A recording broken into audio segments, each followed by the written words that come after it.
Welcome back, WNST, Towson, Baltimore, and Baltimore Positive. We are positively getting the Maryland Crab Cake Tour back out on the road just in time for baseball season. And I'm wearing my Fadley's gear because we're going to be down at Fadley's on the 7th, which is the day after opening day, the home opening day, because we open on the road. And also that week, we're going to be on the 5th over with our friends at Costas celebrating 50 years of the Maryland Lottery. It's 50th anniversary. I'll have some instant lottery scratch-offs to give away. Also, our friends at Win Donation 866-90 Nation. Call while you can. You buy two, you get two free. 24 months, 0% financing with our friends at Win Donation. And for our friends at Fadley's, I just want to throw this out. We're going to be doing that the morning of the Springsteen show that opens the new arena. And then the Eagles are in on Saturday. So it's a whole downtown thing. We'll be talking about downtown, the old Lexington Market, the new Lexington Market. Just a reminder, you can stop by Fadley's on the way to the ballpark, get the best crab cakes going, delicious beer, 3 blocks away from Camden Yards. So come on downtown and do it. This one is really after my heart. Honestly, y'all know my baseball thing for 31 years, and season starts, and a lot of the writers have changed, although I'm expecting Bob Ryan and Dan Shaughnessy to show up here this week as we play the Red Sox and some of my Yankees friends.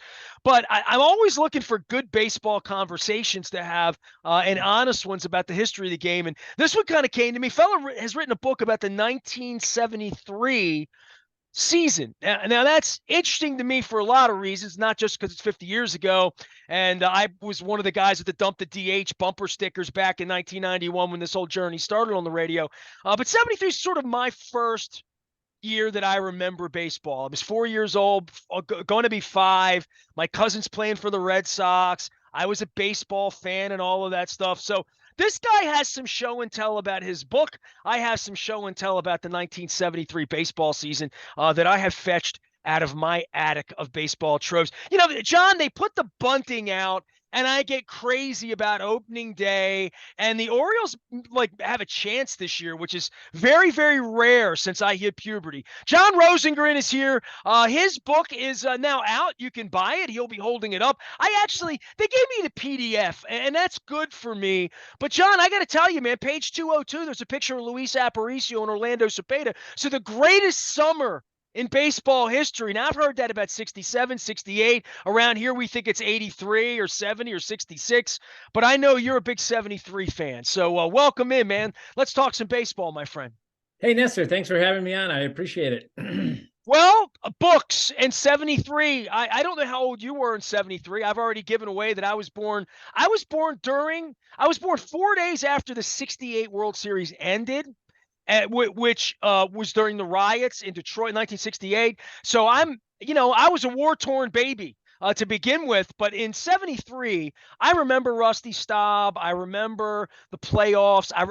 The Oakland A's were the first team I ever hated, and I've admitted that a whole lot. And you're wearing that A's hat that had Reggie Jackson, Sal Bando, Campy Can, fingers, on and on and on. Catfish, Vita Blue, Blue Moon Odom, all the guys that my dad hated and taught me how to hate. But 73 was really special to me. The baseball cards of 73 and 74 and 75, even the minis are special to me. Why 73 for you? Good question. There are two reasons. One, to reference the age, I hit that sweet spot in 1973 between the time when a kid learns how to read a box score and discovers dating. And so the time was magical for me right then. That's, I think, the golden era of sports in any kid's life who grows up. Listen, 31 years I've been saying this on the air. Baseball was the greatest thing in the world until I discovered girls. And I'm talking like Charlie's Angels, Cheryl T, right around then, it was right around disco, right around all of that. So yes, changed me. Raquel Welch's passing hit me the wrong way as well. So yes. Right. But until then, it seems that sports captivates our attention and our imagination. And we're in that young period of our lives where we dream and our imaginations are vivid. And so it's a magical time to follow sports. I turned 9 the summer of 1973. And so it was right in that sweet spot for me, as I said. And then I knew I wanted to write a book about a year in the history of baseball. And I was looking for one that had significance, both in the nation's profile, but also in the game itself. And I think I found it in 1973. I mean, we had the U.S. sign the Paris Peace Accords and started pulling out of Vietnam. there was the oil shortage and gas was hard to come by. Watergate was unraveling and Nixon was tap dancing around that. The Watergate hearings had begun. And so it was this time, the American Indian movement had taken over Wounded Knee, so Marlon Brando refused his Oscar. The Padres were trying to move to Washington, and they printed baseball cards in the spring and screwed that all up, right? Right. And then with the baseball season, your cousin had a new teammate in Orlando Cepeda, who was the first man hired as a designated hitter. The American League had embarked on this 3-year experiment starting in 1973 with what Charlie Finley called the permanent pinch hitter. And then George Steinbrenner bought the Yankees. And so there's this infusion of money into the game. Hank Aaron was trying to catch Babe Ruth and his fabled 714 career home run mark, and did that with all sorts of racist resistance in the country, which reflected the times, of course. I mean, the most popular TV show at the time was All in the Family with Archie Bunker, America's favorite bigot. And then we had the Mets and the A's going after it in the World Series. And Willie Mays, who had been traded late in his career in 72 from the Giants to the Mets, was in the last legs of his career. And Reggie Jackson was up and coming with the A's. It was his first World Series. And there was this passing of the torch of superstars. And Reggie Jackson really, Willie Mays, I think, defined the superstar of his era. And Reggie Jackson redefined the superstar with this chest thumping, egomaniac, hype talking player who could actually back that up. And so it was a transformative time in the game. I would maintain that it's never been the same. There's kind of a pre-73 era and a post-73 era. Well, 68 and the ERAs and dead ball that begat the designated hitter. And then, of course, 73 with free agency, right? I mean, Messersmith, you're right on the precipice of all of that was about to happen, where the Oriole way was about, let's get Don Baylor, let's get Bobby Grich, let's get Doug DeCinces, let's get all the guys that would later go play for the California Angels, right? Or the New York Yankees. All of that was moving. And when I think of 73, my dad took me to those playoff games in 73 and 74, specifically 74 with Catfish and Jim Palmer. I remember that game. I still have my scorecard from that era and those games. But 73, there were the incidents with Pete Rose and Harrelson, right? And there was also Rusty Staub was a great player, leaving Montreal but coming to the Mets. I mean, he was on the other side of the 69 Mets, right? That the Mets really were going to challenge the Yankees, right? The Mets started as a joke, but this second time they've been in the World Series, and the Yankees were in the outhouse, literally at that point, right? The Yankees were a mess. Yeah, the Yankees had gone into decline when CBS bought them, and their glory days looked like they might be over. And you talk about the change the free agency. Actually, the context for that was there'd been a strike in 1972 that shortened the season, and then in 73. There was a lockout at spring training because the players and the owners were working out the basic agreement, which spelled out things like minimum wage and World Series shares, et cetera. Well, the designated hitter got them jobs, right? It gave Cepeda, Tommy Davis, it gave jobs to players, and has for 50 years, literally, right? Right. What I want to Edgar Martinez a career, Harold Baines, right? Was that when there were these labor disputes, and it had soured the fans, and so attendance was down, particularly in the American League. And so that set the stage for free agency. The big gain in 1973 was arbitration, where the players could name a salary figure that they thought that they deserved. Management named a figure they thought that was fair, and then an arbitrator picked one and went with it. So it gave the players negotiating power, leverage in their contract negotiations, which was new. And yes, the DH rule did give players like Orlando Cepeda a chance to extend their careers. He had retired. The A's had actually released him in 72. He thought his career was done. How many Hall of Famers? Frank Robinson at that point was a DH, right? Exactly right. Tony Oliva, Rico Carty were some of the big names back then. The big boy. Yeah. You mentioned Rico Carty. Yeah. Any Yeah. any show I do with Rico Cardi's mentioned, any of the protagonists of Seasons in Hell, my favorite baseball book, by the way, which also, by the way, was of that era, right? Yeah. Right. So anyway, the DH, as I mentioned, the rule was offered as an experiment for 3 years, but it was so successful in bringing fans in through the turnstiles that after the end of the season, the owners decided, let's go with this. We'll make it a permanent thing. And then, of course, it only took the National League 49 years to catch up last year. Baseball moves at a glacial pace. The greatest summer in baseball history. How the '73 season changed us forever. Hold the book up. John Rosengren's here from Minnesota. Say something about that book and tell me. So, when did it come out? Give me the little background on this while you hold that up. Okay, so this came out in actually the original book was this book in 19 or two. Let's see, it's so hard for me to do Hammer this. and Hank, George Almighty, and the Say Hey Kid. All right. Yeah, so this came out in 2008, so 15 years ago, and it had one of the worst titles in history of a book publishing industry, and so I was able to convince the publisher to reissue it this year on the 50th anniversary of the '73 season with a new cover, new title, and so here it is. There it is. And we picked the photo of Willie Mays with arguing the call. That was when Buddy Harrelson crossed the plate in the World Series, and he got tagged. Well, Ray Fosse claims he tagged him on the jersey, but it looked for all intents and purposes like he got in safely. And Willie Mays was arguing the case there. Yogi Berra later came out and was arguing with him. But when you talk about the Mets, the interesting thing about their season in '73 was they were actually in last place on August 30th. So it looked like their season was basically over. Like, baseball just wasn't doing anything in New York that summer. But they managed to rally, win the division, series against the Reds. That was when Harrelson and Rose had their little dust up at second base. And then they, took the A's to 7 games. I don't want to give the spoiler on that one. But why the A's? Are you an A's fan or were you a Twins fan?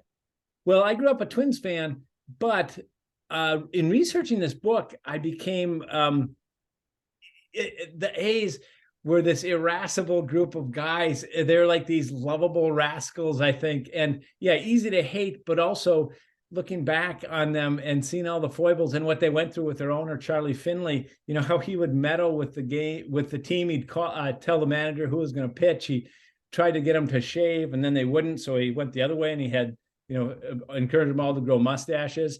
But the players, they fought among themselves, but were united by a common hate of Finley. So it was just such an intriguing team that the history of the A's is what I like. Oh, I mean, great books have been written on Charlie Finley in recent times, and we've had those authors on. And I am a sucker for the mid '70s. John Rosengren is here, and talking baseball and sort of the roots of my baseball. So I got something. I got show and tell. You had your book, okay. So I went and found this because I had thought about this, and I can share the picture. Let me find the picture on my Facebook because I was fully not prepared for this, but at least for our audience out there, that I can find this picture in 1973 at the end of the year. You can look it up early September. My dad took me out to meet Luis Aparicio and get a baseball. John will share this right off my Facebook page here. The man on the right with the red cap with the C for Colgate's my pop.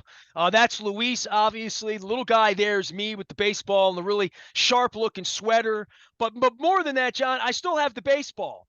And the baseball is actually signed by the 1973 Red Sox. And you can see Aparicio's signature very prominently, in black. All the other ones were in like blue and they sort of faded.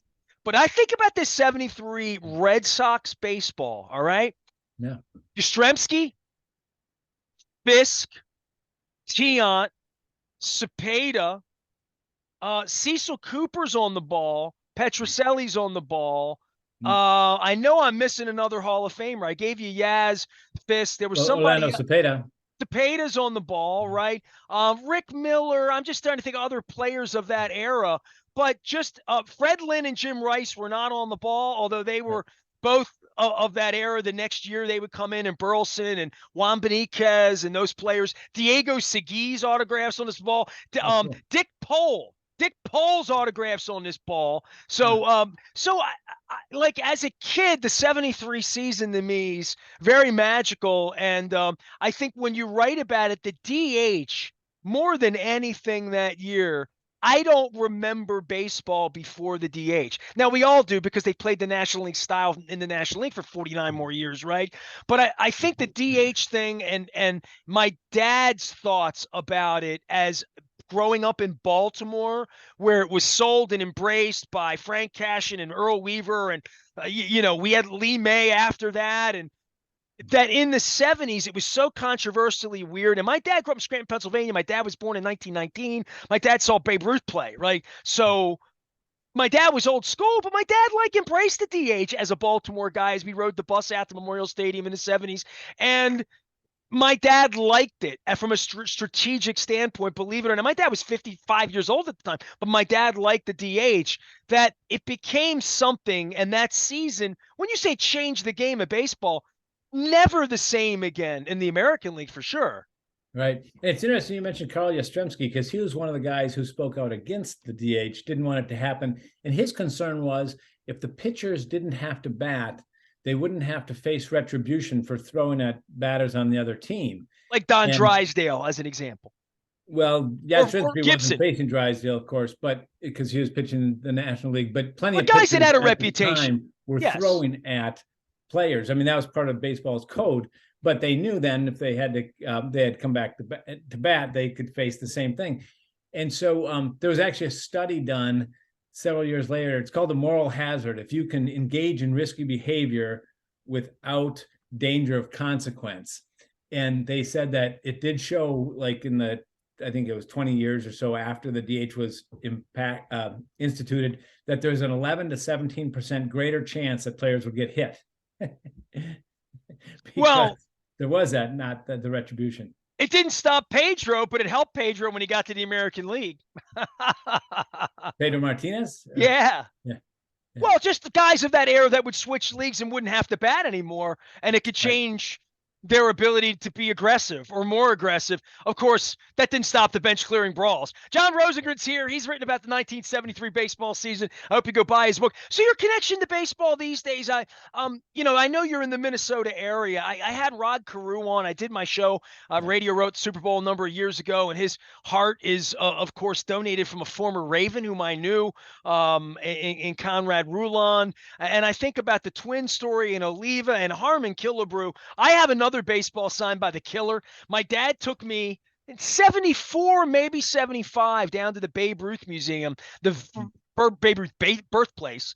The first time I was ever there was to meet Harmon Killebrew. So, I have an affinity for all things that were Mall of America and where there used to be a stadium here, like the Sinatra song and all that, I would think your childhood with the Twins included some really dog-ass cold baseball in April and May out there.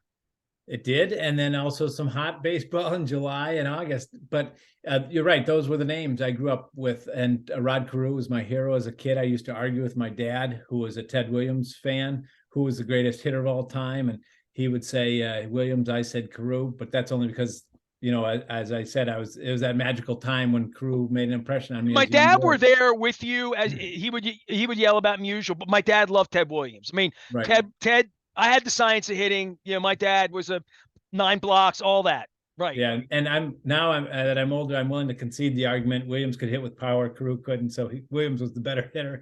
I got my Tony Gwynn jersey over here. Don't get me started on my buddy Tony now.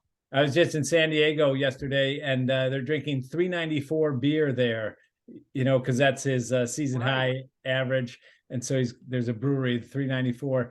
John, don't give me one more reason to go to San Diego. I don't need. Well, don't go today. It's raining hard. Another storm coming through. Beer's cheap though. I'll tell you, I have great memories of going to the Met, and of course, they tore out a piece of my heart when they knocked down that stadium and built a shopping mall. And you can still go see. There's a bronze replica of home plate in the center of the mall where there's an amusement park, but it's just so sad. And I remember talking to Harmon Killebrew. They have a chair up on the wall of that in that central area of the amusement park, which was where the longest home run hit in Met Stadium had landed, and that was, of course, Harmon Killebrews. And I asked him, tell me about that home run. How far did it go? And he said, well, it must have been 800 feet. And he said, the older I get, the longer it went. But he was such a gentleman and a good guy, and it was sad. Of course, he ended his career in Kansas City, so we lost him. But Tony Oliva was a guy whose career was extended by the DH rule. He would not be in the Hall of Fame today, I don't think, if the DH rule hadn't come along, because he would have had to retire because of his bad knees. He could no longer play the field. And he'd been a marvelous fielder, but he was obviously known for his hitting, 3-time Silver Slugger Award winner, and just a great athlete until his knees gave out on him. But anyway, so as you, I have such fond memories of being a boy and going to the game and going to watch the game. And so that's why I think that doesn't go away. That flame doesn't extinguish. And so I still enjoy watching the game. Even with the rule changes this year, I think the heart of the game will be the same, and they'll still have that matchup, pitcher batter, and wondering who's going to win and how. And so I'm looking forward to another season with that, the sunshine and the green grass. I mean, to me, that's just an irresistible feeling to be out there on the watching a game as the twilight sets in, and the shadows get long and the grass gets golden under the sunlight. I mean, nowhere else I'd rather be. Well, for modern fans, and I think about a couple of places like Atlanta where they played baseball now in 3 different places. You guys have played in 3 different places. We're now, don't cough, John, but it's 32 years since Camden Yards kind of was erected, and we're working on a lease, and the old man's kids, got his Nashville boots on, and all that's, as you're wearing an A's hat and they don't have anywhere to play. I've been going out there for years, and I love going to the dump out in Oakland because it's the only thing left like Memorial Stadium. It's the last stadium that sort of smells like it, looks like it, the bathrooms, the brick, all of it. And Memorial Stadium's been gone almost 30 years now, 25 years. And my wife would tell you it took me 15 years to drive down 33rd Street because it would just break my heart to not even see the stanchions coming up over the trees as you pull into the neighborhood by Montebello. So, I mean, there is something deeply, deeply, I think as we get older, not symbolic, but just even it's part of our life, and certainly part of the culture of any city where there was a Major League Baseball team, and if you have those memories of doing that. I'm assuming you have a Homer Hankey somewhere there, but more than that, you didn't mention Blyleven. And Blyleven has always pissed me off because he went to Pittsburgh. And then after that, he would come in here every year, do my show. He would make me wear his Pirates World Series ring and sing "We Are Family" to me and taunt me. But Blyleven was one of my all-time. I mean, did he ever circle you or anything like that? I mean, Bert's a legend in Minnesota, right? Right. Yeah. Well, he figures in my book, in the 1973 book. He was the Twins. He was the pitcher who, at 22, he pitched in the All-Star game and took the loss. Unfortunately, he was terribly nervous, walked the first 2 guys. But yeah, I've been to fantasy camp with Bert Blyleven and talked to him over the years. We actually talked about doing a book together at one point. And what attracted me to him was his stories of practical jokes. I mean, he would crawl in Seattle under the bleachers all the way out to the bullpen in center field to set someone's shoelaces on fire. And the guy just had a great sense of humor. And still does. Right. Yeah, exactly.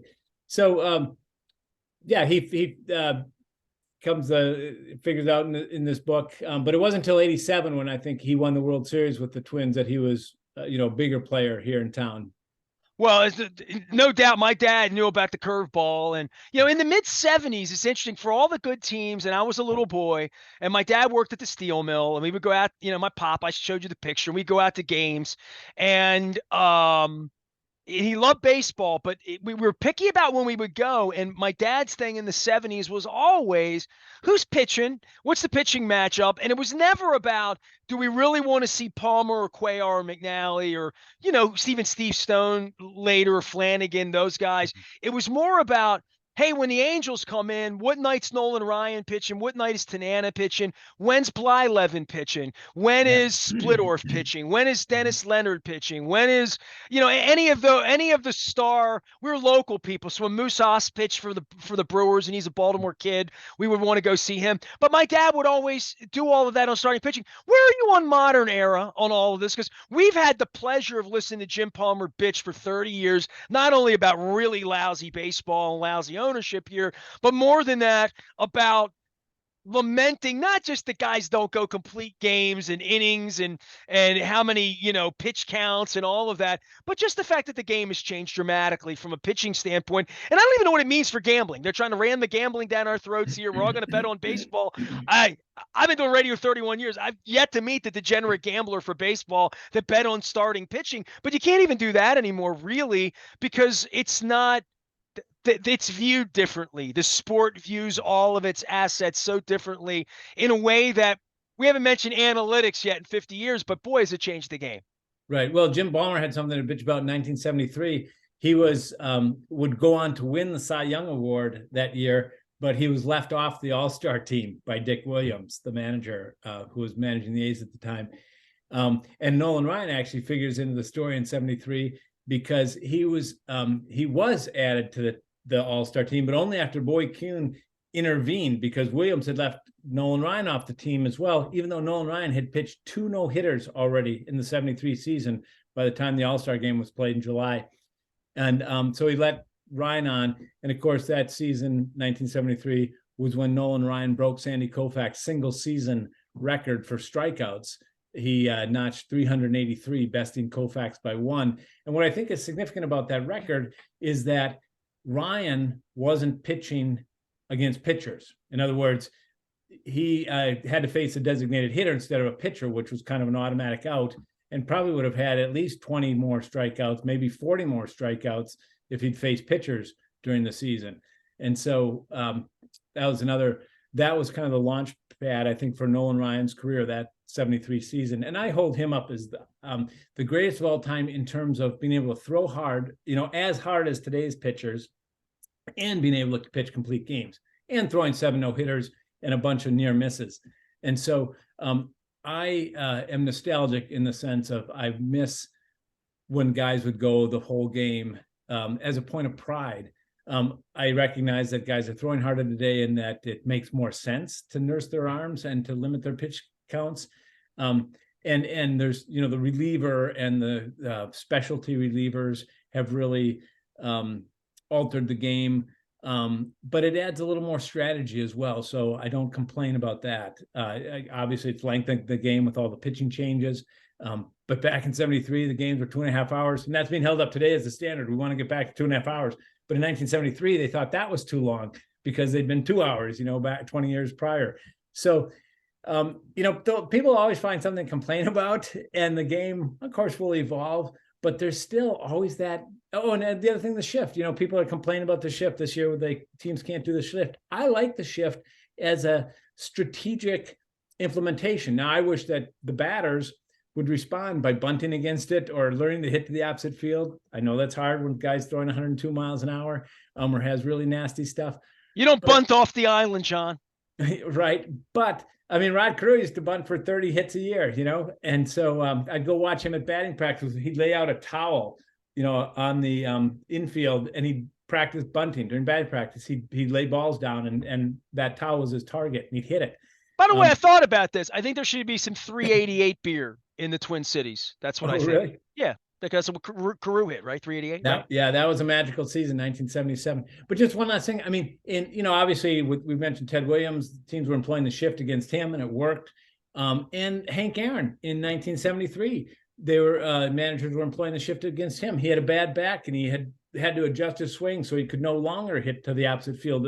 Everything he hit was to left field, but so managers employed the shift, and his manager figured it took Matthews figured it had taken about 30 points off of Aaron's band average because he couldn't beat the shift. But, so this wasn't a new recent invention. It's been employed much more frequently over the last decade, but it's,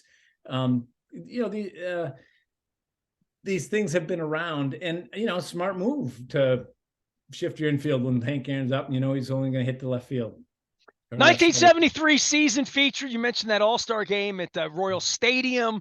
You got me Googling stuff and getting my own memories together about things. You mentioned Hank Aaron. I was bragging on the fact that I saw Hank play in 75 as a member of the Milwaukee Brewers as a DH. And my dad specifically took me out to a doubleheader. I've looked up the box score. I fell in love with Sixto Lezcano that night. He became my favorite baseball player. So then I had to go see the Brewers every time they came to town until he became a Padre and a Philly.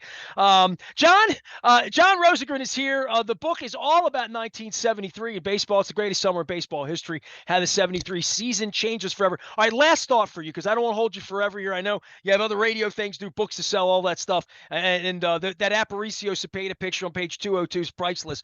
I would say for 73, I've spent 31 years doing this in Baltimore. We lost our football team when I was 17 years old. My dad died pissed at Abe Poland about taking the bullets out of here.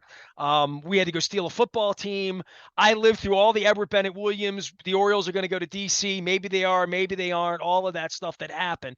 73 is interesting to me because I think the DH changed the business of the sport. I think all the things you're talking about with the Players Association and Messersmith that led to the Lords of the Realm being written in 1993, 94, and the strike that happened a generation later. But more than that, as a child, as an Oriole fan who was 7, 8, 9, 10, 11 years old during that late 70s period, how the money and baseball, like 73, everything was about to change. The whole thing where Augie Bush would get even with Steve Carlton by sending him to Philadelphia, sending him to, penal colony to get rid of players. And Frank Robinson and Louis wound up in Baltimore because of just blatant racism. My cousin couldn't get a deal from Vec in Chicago, kind of, hated everywhere he played and was sort of a malcontent. And every piece I've ever read about Louis in the 60s, he's portrayed as a malcontent who was always talking about going back to Venezuela, not coming back. That there was really, and it wasn't just black and Latino players, nobody could get a fair shake from owners, right? So the beast, the anger of these men that played the game, going into Yankee Stadium and seeing it full and realizing that they didn't even have benefits in some cases and had to get summer jobs, that a lot of things changed. And 73 was the beginning of jerks like Reggie Jackson becoming jerks, and stardom and power and money and pay me for my autograph. Like a lot of that started in that era because these players have been getting screwed for so long. Right. Well, and it also came along because guys like Finley, of course, were, he'd pinch a penny till Abe Lincoln's nose bled. He pitched a penny from Kansas City to Oakland and did. Right. But then George Steinbrenner came along and bought the Yankees. And, the Mets outdrew the Yankees that year. The Yankees didn't even draw 1 million fans in 73 because they were so bad. But the Steinbrenner, who famously said, I'm going to stick to building ships, by the end of spring training had made his team established his team with the highest payroll of any team in baseball. And of course, that trend just continued. And then with free agency, when they were able to spend, lavish amounts, he bought Catfish Hunter and then, or gave Catfish Hunter this huge contract. And then, the rest, we know the story. I remember the wheeling and dealing with Joe Rudy and all the sell-off of the players and Bowie Kuhn stepping in. Like that was a mess for baseball in the middle of the season. Exactly. And that came along. I think that was 74 when he tried to sell off all his players, but Kuhn wouldn't let him. But it was really Steinbrenner's willingness to spend the money. And he didn't like spending money, but he had it to spend, and he did spend it because he wanted more than anything to win. And so that infusion of money, made the other owners have to play catch up with him. And again, 73 was the watershed year for that. John, I appreciate the conversation, and I'm so glad you came on and gave me a chance to pull out my 73. I see the Cepeda autographs 2 below the Aparicio. I can barely make them out. I feel like I need to have have it CSI glove to try to figure it all out. But great memories of my childhood, great baseball cards. The 74s were better for me than the 73s, my favorites. But anything of that era that makes me think about it, feel it, touch it again, and remember it a little bit, I'm very appreciative. I hope everybody goes out and checks out your book, which was written a number of years ago, but has resurfaced itself with some new It's artwork. still fresh today. Well, Yeah. it really did change my love of the game of baseball as we get ready for a year here where it's all Gunnar Henderson and the Adley Rutschman, and here we go, Oriole baseball. Luke's going to be covering all things Oriole baseball. You can find him at Baltimore Luke.